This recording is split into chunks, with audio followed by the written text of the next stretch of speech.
만약 당신의 기대 수명 위에 하나의 카운트다운 시계가 달려있다면 당신은 국민연금을 언제부터 받기 시작하시겠습니까?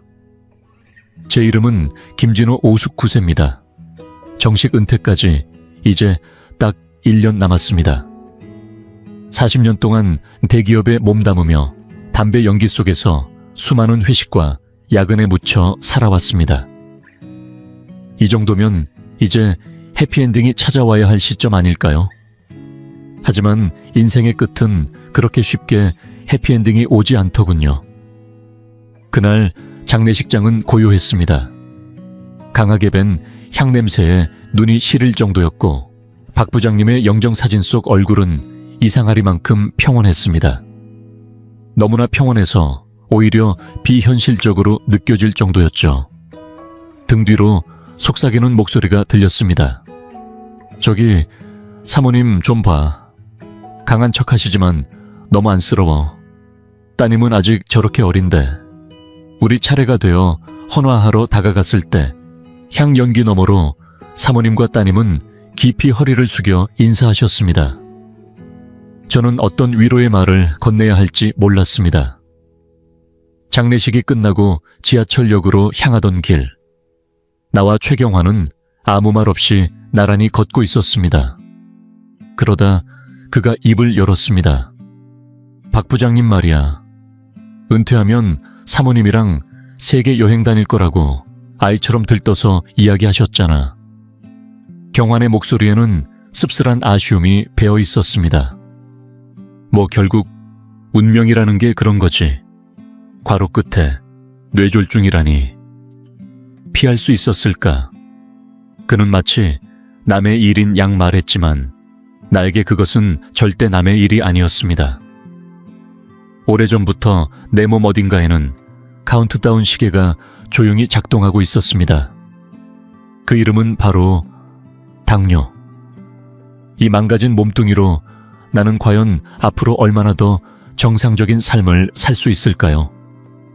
박 부장님의 죽음 이후 그 시계에 째깍째깍 소리는 이상하리만큼 크게 귀 안에서 울려 퍼지기 시작했습니다. 며칠 뒤 고깃집에서 열린 시끌벅적한 회식 자리.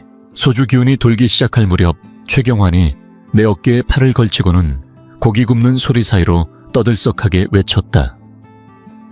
야 진호야, 너 조기 은퇴할 거라는 소문 들었는데 진짜냐? 응. 아마 그만둘 거야. 40해면 이제 충분하지. 그럼 국민연금은 설마 조기 수령할 생각은 아니겠지. 그는 눈을 찌푸리며 나를 노려봤다. 나는 고개를 끄덕였다. 그것도 하나의 선택이니까. 그러자 경환은 술잔을 탁 내리치며 소리를 질렀다. 미쳤냐? 너 매달 0.5%씩 깎이는 거 몰라. 60세부터 받기 시작하면 평생 연금의 30%가 날아간다고. 그 돈이면 노년의 10년은 편하게 살 수 있는 수준이야. 그 숫자들 나도 알고 있었다. 조기 수령하면 월 150만 원이 110만 원으로 줄어든다. 1년에 거의 500만 원 가까이 손해. 결코 작은 돈이 아니다. 그럼 너는? 내가 물었다. 경환은 기다렸다는 듯이 의기양양한 미소를 지었다. 내 계획은 완벽하지. 60세에 퇴직하고 실업급여 받고 이것저것 알바 좀 하면서 65세까지만 버티면 100% 연금 받을 수 있어. 그게 진짜 똑똑한 선택이지. 그는 내 술잔을 다시 채우며 말했다. 야, 손익분기점이 뭔지는 알지. 내가 알려줄게. 너 60세부터 연금 받으면 81세까지는 손해 안 봐. 81세 넘어가야 65세부터 받는 사람보다 누적 금액이 적어지는 거야. 그걸 넘기면 너는 그냥 완패야. 완패. 내가 중얼였다. 근데 인터넷에서 보니까 한국 남자, 특히 독신이면 평균 수명이 67세밖에 안 된다던데 81세는 너무 멀잖아. 경환은 코웃음을 쳤다. 그거 다 숫자 마술이야. 미혼 남성 전 연령대 포함된 평균치라서 그렇지. 우리가 지금 65세까지 버텼다고 치면 남은 기대 수명은 82세야. 충분히 손익분기점 넘길 수 있다고 그의 계산과 논리는 마치 내 얼굴에 정통으로 날아온 주먹 같았다. 하지만 이상하게도 뭔가 꺼림칙했다. 며칠 후 추석을 맞아 집에 들렀다. 송편 냄새와 기름진 전 부침 냄새가 풍겨왔지만 집안 공기는 묘하게 무거웠다. 선물 봉투를 내려놓는 순간 거실 소파에 앉아있던 형이 나를 빤히 바라보았다. 진호야, 경환이한테 들었다. 목소리는 차갑기만 했다. 쓸데없는 생각하지 마. 형, 내 인생은 내가 알아서 해. 알아서 정신 차려. 넌 결혼도 안 했고 자식도 없잖아. 내 노년엔 돈밖에 의지할 게 없어, 알겠냐? 그는 자기 가슴을 툭 치며 말했다. 형은 아내도 있고 애들도 있고 부모님도 모셔야 해. 그래서 75세까지 일할 거다. 경비라도 해서 연금 84% 채울 거야. 그게 가장 책임 있는 남자의 자세야. 알겠어. 근데 건강할 때밖에 못하는 일도 있잖아. 내 말이 끝나자 형은 벌떡 일어나 거실을 서성였다. 잘 들어, 진호야. 연금을 일찍 받아서 후회하는 건 살아있는 동안 돈 부족하고 병 걸렸을 때 후회하는 거고, 늦게 받아서 후회하는 건 죽고 나서 하는 후회야. 결국 후회하는 사람은 없어. 알겠냐? 또 시작이다. 형의 그 정답 같은 말들이 어쩐지 이번엔 더 무섭게 들렸다. 가끔은 가족 있는 사람의 정답이라는 게 그저 자기 기준을 남에게 강요하는 고집처럼 느껴진다. 그가 날 걱정해서 그런 걸까? 아니면 자신의 삶의 방식이 옳다는 걸 나를 통해 증명하고 싶은 걸까? 며칠 후 집으로 돌아가던 길에 대형마트 입구 앞에서 박 부장님의 부인과 우연히 마주쳤다. 아, 김진호 씨, 지난번 장례식 때 정말 감사했어요. 별 말씀을요, 사모님. 진심으로 애도를 표합니다. 그녀는 깊은 슬픔이 담긴 듯한 그러나 따뜻한 미소를 지었다. 우리 집 바로 근처인데 따뜻한 차 한 잔 어떠세요? 부담 갖지 마시고요. 거절하려던 찰나 그녀가 덧붙였다. 하늘에 있는 남편도 기뻐할 거예요. 그 말 앞에 나는 더 이상 거절할 수 없었다. 거실 한쪽에 정갈하게 모셔진 박 부장님의 영정 앞에서 두 손을 모으고 고개를 깊이 숙였다. 사모님은 부엌으로 차를 준비하러 들어가셨고 거실에는 나와 따님만 남았다. 그 아이가 고개를 숙여 인사했다.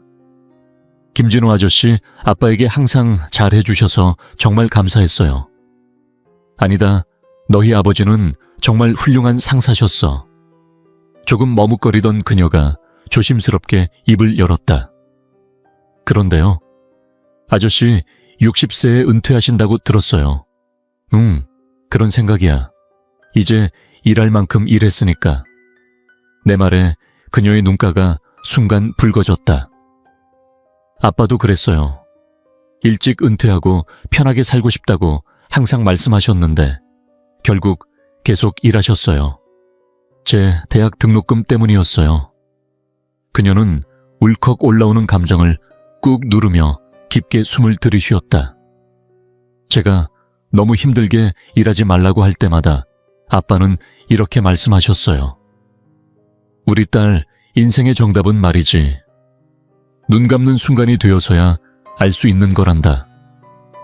그러니까 지금은 네가 옳다고 믿는 길을 그냥 걸어가면 돼.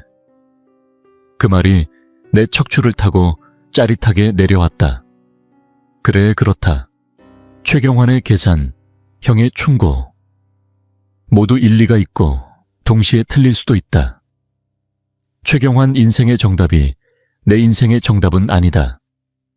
내 인생의 정답은 오직 나만이 결정할 수 있다. 바로 그 순간 나는 결심했다. 60세에 퇴직하고 연금을 조기 수령하자. 나는 내 시간을 살아야겠다. 드디어 내가 은퇴하는 날이 찾아왔다. 40해. 동안의 직장 생활은 한 다발의 꽃과 몇 마디 인사로 마무리되었다. 회사 정문을 나서는 순간 최경환이 이미 그 자리에 서 있었다. 진짜 그만둔 거야, 진호야.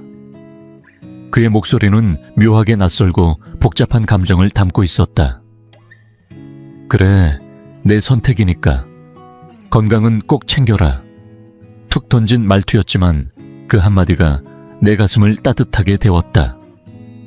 그날 바로 나는 국민연금공단 사무소를 찾아가 조기연금 신청서를 냈다. 이제 나도 연금으로 살아가는 사람들의 대열에 합류하게 된 것이다. 그로부터 얼마 지나지 않아 건강검진을 받으러 병원을 찾았다. 요즘 들어 혈당이 들쭉날쭉해져서 걱정이 됐기 때문이다. 담당 의사는 검사 결과를 유심히 들여다보다가 말했다. 김진호 씨 수치가 예전보다 좀 나빠졌네요. 장애연금 신청을 한번 고려해보시는 것도 좋겠습니다. 장애연금이라니 솔직히 나는 그런 생각을 한 번도 해본 적이 없었다. 하지만 받을 수 있다면 생활에 꽤나 도움이 될 수 있을 터였다. 희망을 안고 다시 국민연금공단을 찾았다. 죄송합니다, 고객님. 담당자는 무표정한 얼굴로 말했다. 이미 조기연금을 선택하신 경우 그 이후 발생한 장애에 대해선 별도의 급여를 지급할 수 없습니다. 네, 그게 무슨 말씀이시죠? 그는 설명했다. 조기연금을 신청한 시점부터 시스템상 나는 이미 65세가 지난 것으로 간주된다는 것이다. 한 사람 하나의 연금 제도라는 원칙 때문에 다른 혜택은 중복해서 받을 수 없다는 것이었다.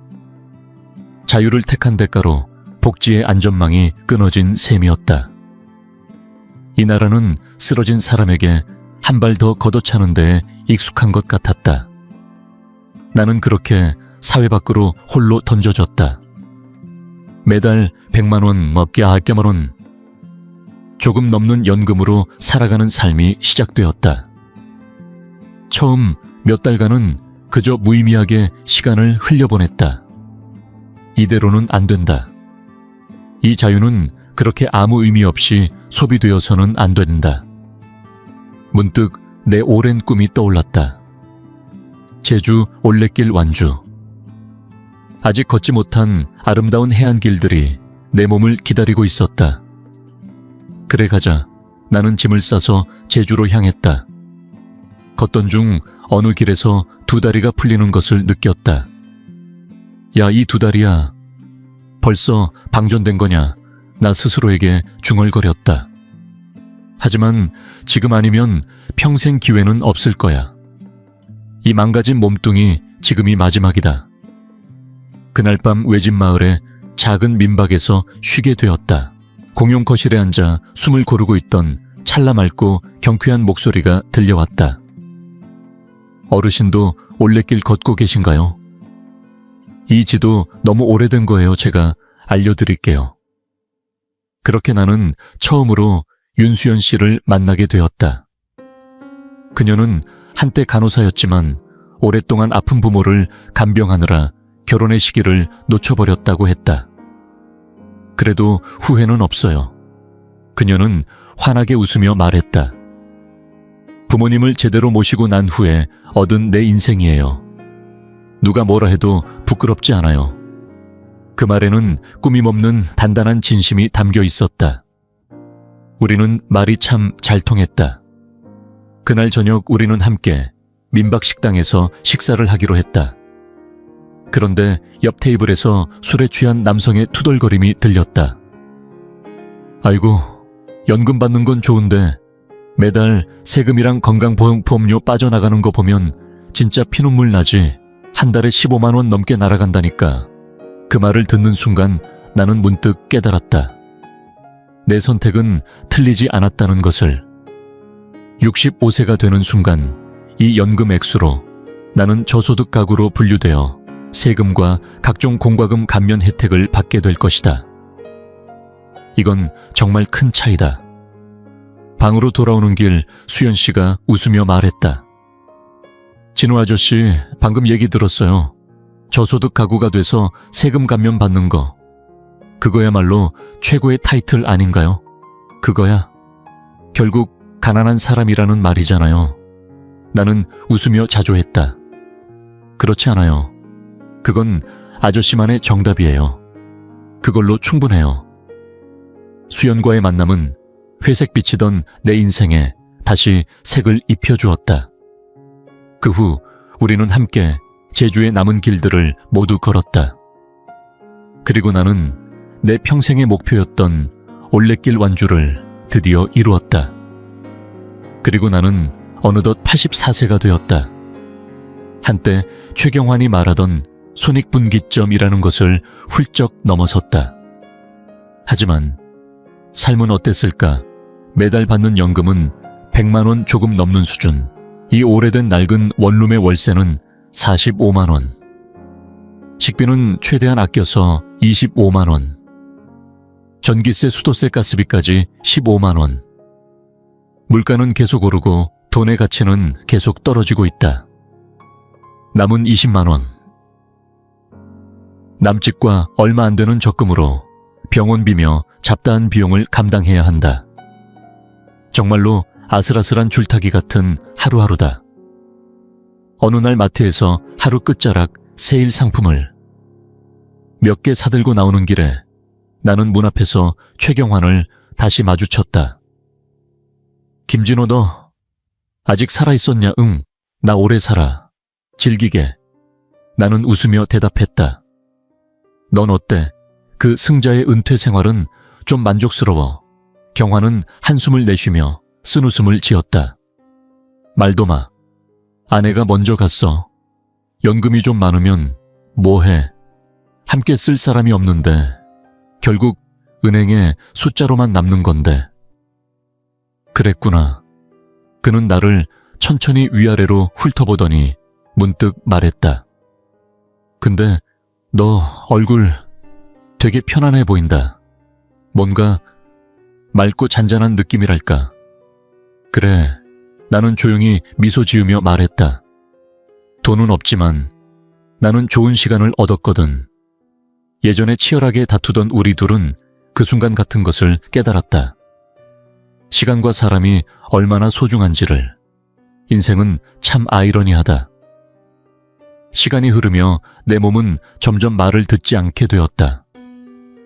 병원을 들락날락하는 날들이 반복되었지만 마음은 이상하리만치 고요하고 평온했다. 어느 따뜻한 봄날 오후 수연이 내 마른 손을 꼭 잡아주었다. 수연아, 나는 힘겹게 속삭였다. 숫자만 놓고 보면 내가 경환이한테 졌을지도 몰라. 하지만 네가 한번 봐봐. 나는 미소를 지으며 말했다. 이 얼굴 말이야. 이런 얼굴은 돈으로 못 사. 이게 바로 나의 승리야. 수연은 내 손을 꼭 쥐며 눈물을 글썽였다. 네, 진호씨, 완벽한 승리세요. 수연아, 내가 떠나고 나면 다시 길을 떠나줘. 내 목까지 내가 미쳐보지 못한 풍경을 보고 먹지 못한 음식도 맛보면서 살아줘. 너의 인생은 아직 계속되니까. 네, 알겠습니다. 그녀는 떨리는 목소리로 말했다. 하지만 지금은 조금만 더 곁에 있게 해주세요. 내가 건강을 담보로 얻어낸 짧은 시간 그 안에서 만나고 웃고 울고 걸었던 모든 순간들. 그 모든 것이 내 인생의 선물이었고 기적이었다. 그래서 후회란 없다. 나는 내 시간들을 되찾았으니까. 내 인생의 카운트다운 시계는 이 순간 멈추었다. 며칠 후 수연은 내 집 문 앞에 한 장의 그림을 두고 갔다. 그곳은 우리가 끝내 함께 가보지 못한 아름다운 어느 낯선 풍경이었다. 여러분은 어떻게 느끼셨나요? 김진호 씨의 삶, 그분은 돈이 아닌 시간으로 인생을 채워낸 분이셨습니다. 여러분은 어떤 선택을 하시겠습니까? 만약 여러분이 김진호 씨였다면 어떻게 살아가고 싶으신가요? 아래 댓글로 여러분의 생각을 나눠주세요. 이 영상이 유익하고 흥미로우셨다면 주저하지 마시고 좋아요를 눌러주시고 채널 100세 인생 이야기를 구독해주세요. 또한 이 영상이 필요할 것 같은 분들에게 공유해주시면 큰 힘이 됩니다. 여러분의 응원 덕분에 100세 인생 이야기는 앞으로도 의미 있는 콘텐츠를 통해 노후의 삶의 실질적인 정보와 가치를 전해드릴 수 있습니다. 함께해 주셔서 진심으로 감사합니다. 다음 영상에서 다시 뵐 수 있기를 기대하겠습니다.